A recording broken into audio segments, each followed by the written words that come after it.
I am here today at the invitation of the organizers to, along with my sister, represent the artwork and legacy of Margaret Raynor, who did this beautiful beadwork, and we also have a few of her sculptures here as well. You know what, I don't know the exact date that Mom kind of started doing the artwork. It feels like she's been doing it for quite a long time.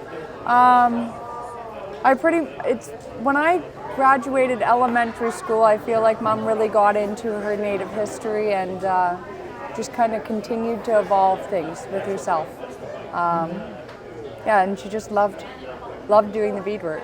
It was her downtime activity. It's true. One of the things that I remember her doing earliest was this fan, actually.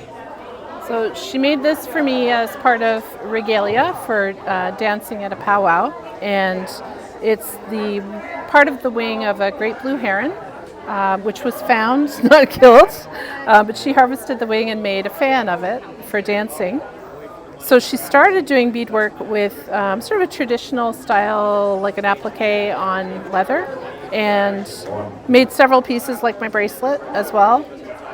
And eventually moved on to doing more picture-based things on canvas that told stories that she was interested in. And what about this picture? Is this her grandfather? So that's her grandfather, Paul Barrie, wearing a vest that would have been beaded by his wife, Mom's grandmother, our great-grandmother, and displays sort of the history of beadwork in the Métis community. I could never see the vision of what it was gonna be when Mom would be doing her artwork. Like something like this, I would ask Mom kind of what was going on in the photo, but she had that vision from the start to the finish of doing it and just brought it all together. And there is some of this is so detailed to do with the beadwork. Yeah, yeah, and her stories are just, she explains things very well in her stories there. Yes, it is. Yeah, that's my Mom's there. That's one of her later pieces, and you're right, it's got like a different sort of layout than the earlier stuff. Where's this one? Chronologically, she started doing these pictures with, I think her first one was the butterfly piece, which is right here, and kind of grew from there to incorporate different elements in how she drew the images. That one is, as you can see, it's kind of like pretty. It starts off with just sort of recognizing the basic shapes and colors, but she later on started doing, let's see if I can find an example. Okay, this is a good one. So here you can see the directionality of how the beads were laid becomes part of how she captures the image. In the snowbanks in the background, you sort of see the movement and layers of the snow. Largely just done by the way the beads are put down. There's this beautiful circular movement in the sky, sort of focusing you in on the sun too. That's really beautiful. That's a wolf? This is a wolf howling at the moon. Yeah. That would be for the La Fontaine Festival, probably around that time that she would have been creating that one too. Yeah. I noticed this one of the wolf there, and this was a story after her seeing a tragic shooting on the news, and this is her way of depicting her feelings. So that's what happened in Connecticut, yeah? Yeah. So she turned all of that into a story that she could tell through her beadwork. And it's neat how she's able to, it's not just flat, she's got the berries and everything coming right out of the photos. Yes, yeah. And then she'd build it up. I heard you talking about her processing her feelings about Sandy Hook. Yeah.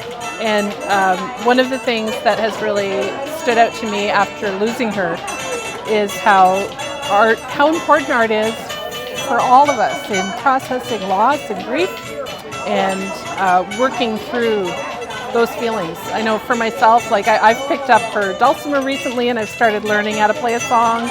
And every time I touch it, it reminds me of her, and I feel like she's with me and I'm spending time with her. Yep. And I think in all of the various types of art that she engaged in, be it beadwork or music or sculpture or painting or writing or teaching as a form of art. All of that was a way of her, that's how she walked through the world. Yep. You know? Yeah.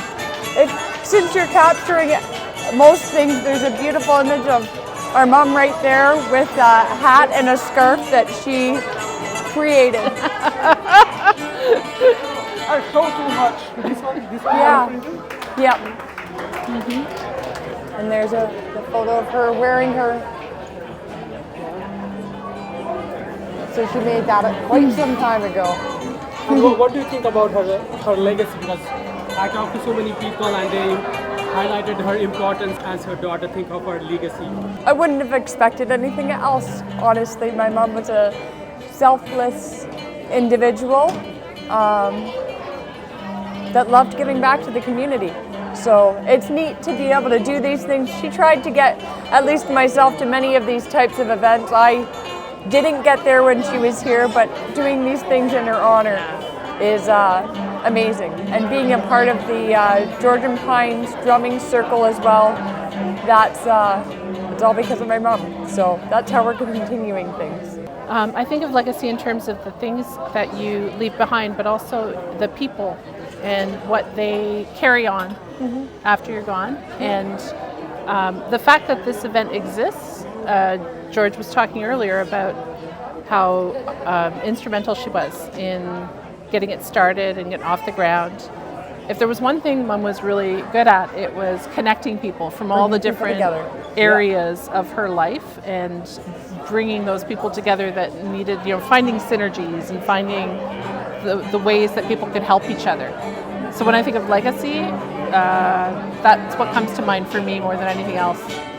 At the end of the day, these are just things, What was important to her was the people that she connected with and knowing that she had an impact on them. So the legacy is all the people who are here to say we love Margaret Raynor, and that was pretty cool. Yep. Thank you so much. Thank you. For Simcoe Community Media, I'm Deepak Goodbye. This story was supported by the Local Journalism Initiative.